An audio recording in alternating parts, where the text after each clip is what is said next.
ये है एकादशी कौन है, एकादशी हमें क्यों करनी चाहिए, एकादशी का महत्व क्या है, एकादशी कहां से आई है और एकादशी के करने का क्या फल हमें प्राप्त होता है।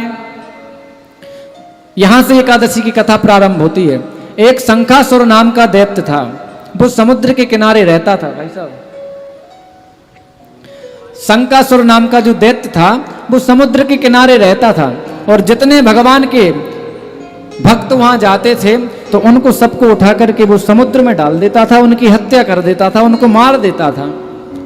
भगवान से ये देखा नहीं गया तो भगवान श्री नारायण ने उस शंखासुर नाम के दैत्य का वध कर दिया, उद्धार कर दिया, कल्याण कर दिया। और महाराज, जब शंखासुर के पुत्र मुर को पता चला कि हमारे पिता का वध नारायण ने कर दिया तो हिरण्यकश्यपु के जैसे ही साधना महाराज मुर ने की है और मुर ने साधना करने के पश्चात भगवान से प्रार्थना की है, भगवान से वरदान मांगा है कि हमें कोई मार ना सके। तो ब्रह्मा जी ने वरदान नहीं दिया कि तुम्हें कोई मार ना सके, तो उन्होंने वरदान मांगा कि हमें ब्रह्मा, विष्णु और शंकर और कोई भी देवता ऋषिगण हमें ना मार सके। तो ब्रह्मा जी ने कहा तथास्तु। महाराज, अब मुर सवार हो गया। सर्वप्रथम तो महाराज कैलाश पर चढ़ाई की, कैलाश पर चढ़ाई की, भोले बाबा का त्रिशूल छीन लिया। ब्रह्मा जी पर चढ़ाई की, ब्रह्मा जी के पास ब्रह्मा जी को परास्त कर दिया महाराज, और स्वर्ग लोक में समस्त देवताओं को परास्त कर दिया। अब जाकर के क्षीर सागर में श्री नारायण से युद्ध किया। नारायण ने, भगवान ने युद्ध तो किया परंतु जो वरदान दिया था उसकी रक्षा करते हुए नहीं, तो हमारे नारायण तो क्षण मात्र में ही मुर जैसे राक्षस का उद्धार कर देते।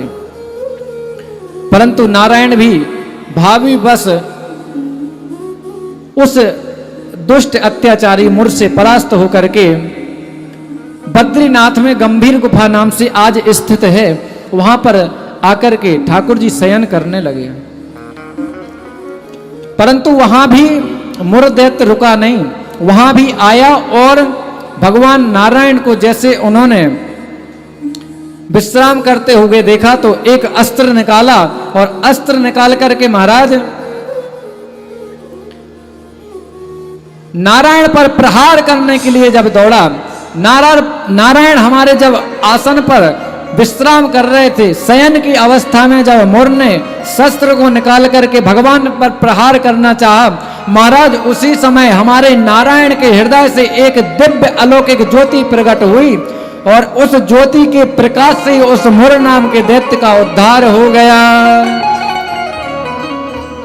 समस्त देवी देवता पुष्पों की वर्षा करने लगे। नारायण ने जब नेत्र खोले तो एक मुर जैसा दैत्य वहां अचेत अवस्था में पड़ा हुआ है और एक दिव्य अलौकिक प्रकाश उनके सामने उनको साक्षात दर्शन दे रहा है। तो महाराज नारायण ने कहा, देवी तुम कौन? तो जो प्रकाश रूपी दिव्य ज्योति थी वो कहने लगी, स्वामी हम आपके अंतर हृदय पटल से, आपके हृदय से ही उत्पन्न हुए हैं। जब ऐसा कहा महाराज तो भगवान ने देखा कि आज तिथि है एकादशी और एकादशी की तिथि के दिन महाराज मुर जैसे दैत्य का, मुर जैसे राक्षस का इस दिव्य ज्योति ने उद्धार कर दिया, तो आज से इसका नाम एकादशी ही होगा। और एकादशी उस ज्योति का नाम रखा। और भगवान नारायण कहते हैं कि एकादशी व्रत कोई साधारण व्रत नहीं है। एकादशी व्रत सिर्फ मृत्यु लोक के मनुष्य नहीं करते हैं। भगवान नारायण स्वयं कह रहे हैं कि एकादशी का व्रत मैं स्वयं करता हूं और एकादशी का व्रत करने, एकादशी व्रत ऐसा व्रत है जो स्वयं नारायण को मुक्त करता है। क्योंकि अभी वरदानों से बंधे हुए मुर ने समस्त देवताओं पर जब अत्याचार ढाले तब हृदय से भगवान के दिव्य ज्योति प्रकाश प्रकट हुआ और मुर का उद्धार किया और भगवान प्रसन्न हुए और उस दिव्य ज्योति का नाम एकादशी रखा। बोलो एकादशी महारानी की जय। इसी मध्य में